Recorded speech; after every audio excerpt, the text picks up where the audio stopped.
What's up, YouTube? This is James coming back at you with another informative video. I hope everybody's doing well out there on this dreary, rainy Tuesday night. Still rainy, still dreary.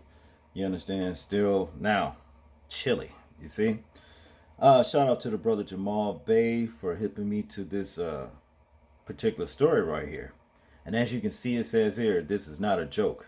Philadelphia man spends 63 days on ventilator with COVID-19. Now, I know there's a lot of people out there that believe that COVID-19 is a hoax. But here's the deal. A lot of us either, know someone that has this stuff or know somebody that has died from it. As far as I'm concerned, it's not a joke. Because the Most High did say in the end times there will be plagues. You understand? And also, it is also said that there's a new strain that's coming about to where it does not attack the cardiorespiratory system, like the lungs and all that stuff. But now the next strain will attack your gastrointestinal system, which is your digestion system. Okay? And as far as I'm concerned, it's probably just a turned up version of the, stomach flu. All right. And it is said to be derived from eating pork. You see what I mean? Eating pigs, eating hogs.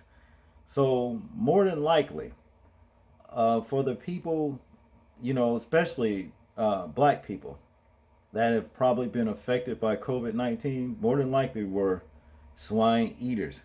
You see, so, more so than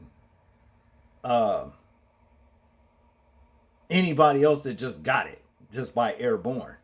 So more than likely, if black people, a lot of us stop eating the pork, you probably won't get this. You probably won't even get it. But yeah, this is what's going on. This is not a joke, and I actually believe that this is not a scam. It's actually killing people. It's laying people up. You know what I'm saying, and every damn thing else. Now, let's read through this article and then we'll watch this man right here and what he had to say about his horrific experience. All right. A Philadelphia man went 63 days on a ventilator due to COVID-19 has a warning to others that this is not a joke. Walking is now painful for 66-year-old Wilbur Ross, but he does not take a single step for granted. Be careful. This is not a joke. This is serious, he said. He says he has sustained nerve damage to his feet and hands and lingering effects of COVID-19. All right.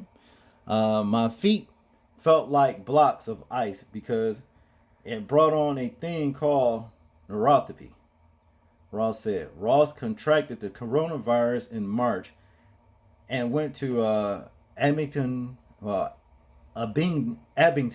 Jefferson Health.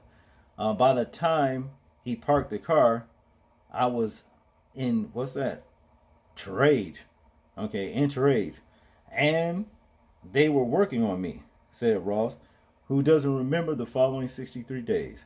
He was on a ventilator and was in a coma.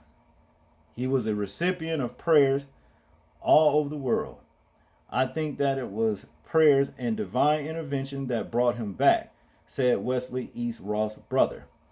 When Ross was taken off the ventilator, he didn't walk out of the hospital recovered. He came from a wheelchair to crutches to a walker to begin able to walk around the block now and to drive himself, said East. Ross sees this as his second chance in life and hopes his story is a cautionary one. All right. Well, be that as it may, Mr. Ross, a lot of people ain't going to listen to you. I don't know why they think that this COVID-19 is a joke.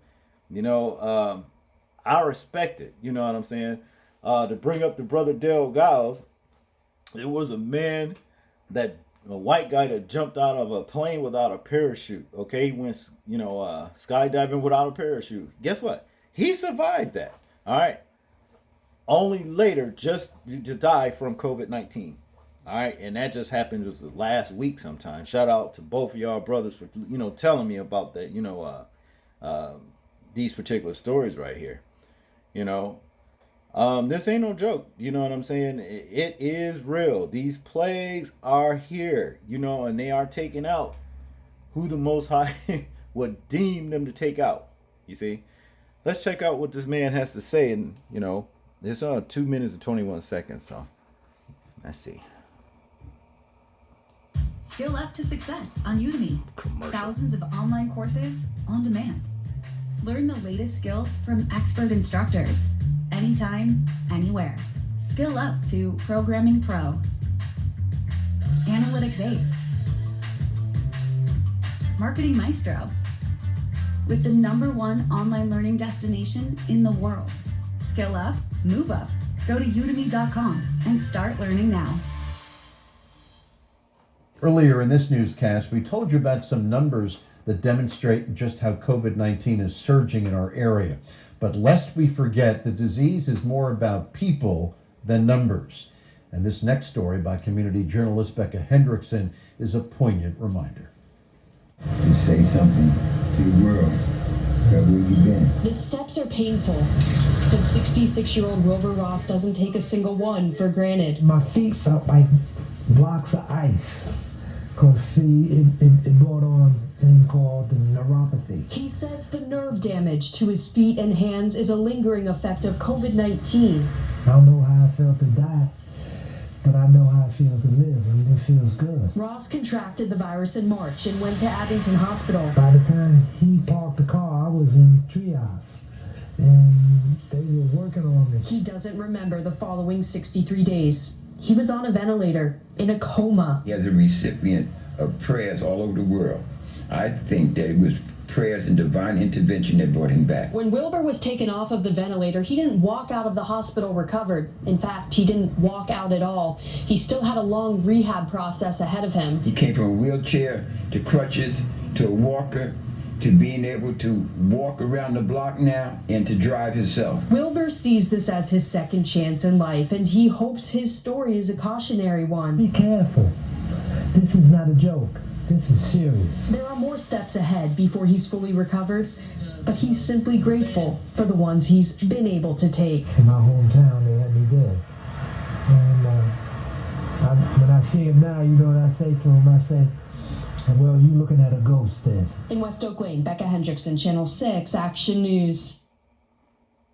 Well, there you have it, people. That this COVID-19 situation ain't no joke. It is real. Y'all need to get rid of this little saying y'all come up with calling it scam-demic. No, there's no scam. As you can see, this man right here, this brother was in bad shape. And see, the thing is too, it's like you can't just particularly just get over it and move on with your life without it having some kind of everlasting effects that's going to reduce the quality of your living, your life. You know what I mean? Being able to walk or whatever, it's still going to have some kind of things that will show that you was like Vietnam or some old scars or whatever. But everything's internal. It's just no good. So, y'all take care of yourselves. You know what I mean? Stay in prayer with the Most High. Lay off that damn pork. Just give it up and take plenty of vitamins and vitamin C and stuff like that. And I'm sure, that can, help, for you not to wind up contracting this situation. It is this airborne problem. Okay. Y'all tell me what y'all think about this particular story. I'm interested in hearing your thoughts, views, and opinions on it. Like, comment, share, and subscribe. People, please remember to live your life as though we're being watched. Simply because we are. This is James, and I'm out. Peace.